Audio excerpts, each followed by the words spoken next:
Hello, everyone, and welcome back to Addiction Solutions with Roselle. So glad you could join me for another episode. Wow, we really got going last week, and I appreciate all of the calls and all of the correspondence that you guys sent saying how much you liked the show. Now, as I say in the beginning of every show, go to YouTube, go to the search channel, type in Addiction Solutions with Roselle, and subscribe to the channel and hit like and tell all family, friends, neighbors, church members, co-workers, anyone that you suspect or you know that could possibly have an addiction. Now, addiction is not only drugs and alcohol, so let's get that straight right now. There are all forms of addiction. You have gambling, which has probably moved into the number one slot. Yes, there are casinos everywhere. There are megas, there are Powerballs, there are scratch-offs, everyone is trying to be a millionaire. And there's overeating, not so much for the weight. Get away from that part. It's for health reasons. And the shopping. Yes, I feel bad. I'm going to the mall. I'm going to shop. Credit cards already over the limit. Credit cards. They're another one. Sex. Every time I feel bad, I want to have sex. It could be an addiction.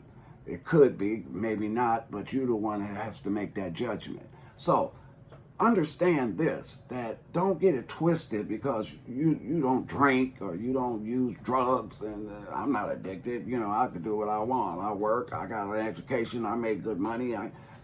Yeah, but when that pain hits, it doesn't matter about your education, doesn't matter about how much money you make. It has nothing to do with addiction. Addiction is tied to emotions and feelings, and those come from the heart. And that is what gets your spirit in a turmoil. So, we're going to start back.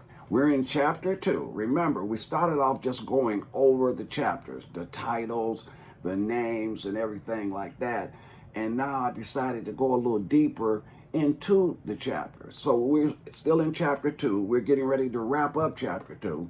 But chapter 2 says, your environment. You cannot hang with your old friends anymore if you want a chance at staying clean. So we left off, my last sentence was, many addicts have been lost over the holidays, and for some, they stayed lost. So the next sentence goes like this.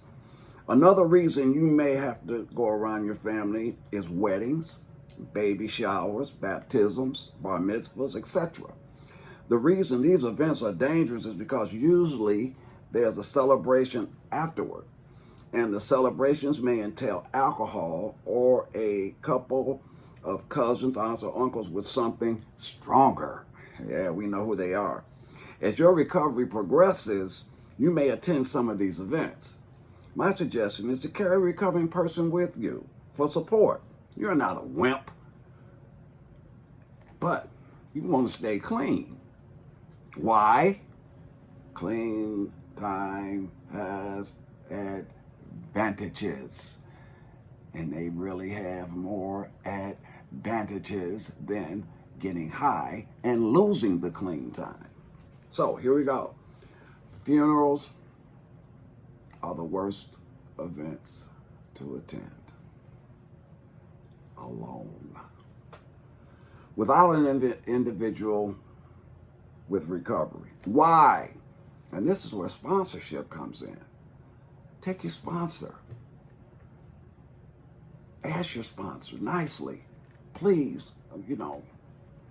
Why, you may say, because people are sad, and after the funeral, days before the funeral, people drink, wakes. People drink as a form of relieving their grief and anxiety. When you are getting high, you remember how it was. I know I do. I remember when my brother-in-law was murdered years ago. I stayed on a drunken binge for almost 6 weeks. I almost lost my job. It was customary to celebrate in that form. Today, I pay my respects and I'm gone. If it's close family, I will go back to the church and eat, and then I'm gone. See,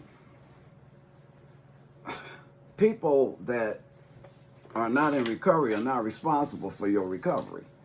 Number one, they don't understand what you have went through. They might see some things, you might have lost some things, and they try to tie that to it. But a recovery is mental, physical, and spiritual.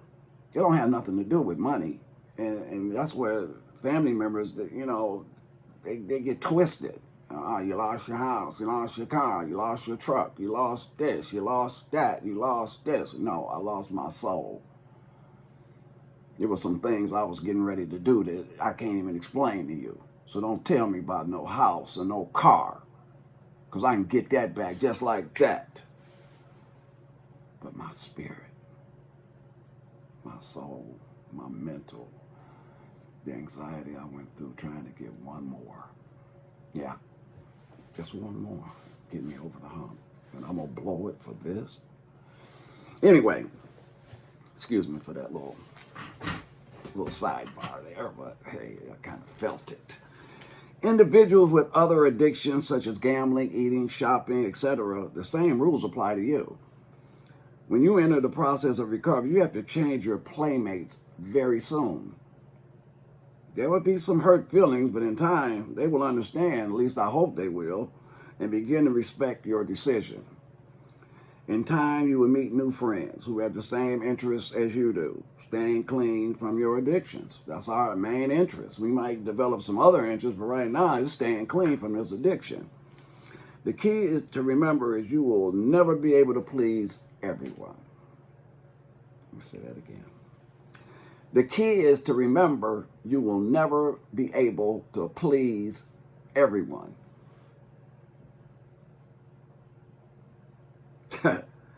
You are the most important person. Mental, physical, and spiritual life that you possess is at stake. You lost it once. Do you want to lose it again? Treat your recovery as if you love it, and it will treat you the same way. Trust me. So my inspirational quote at the end of the chapter is simple.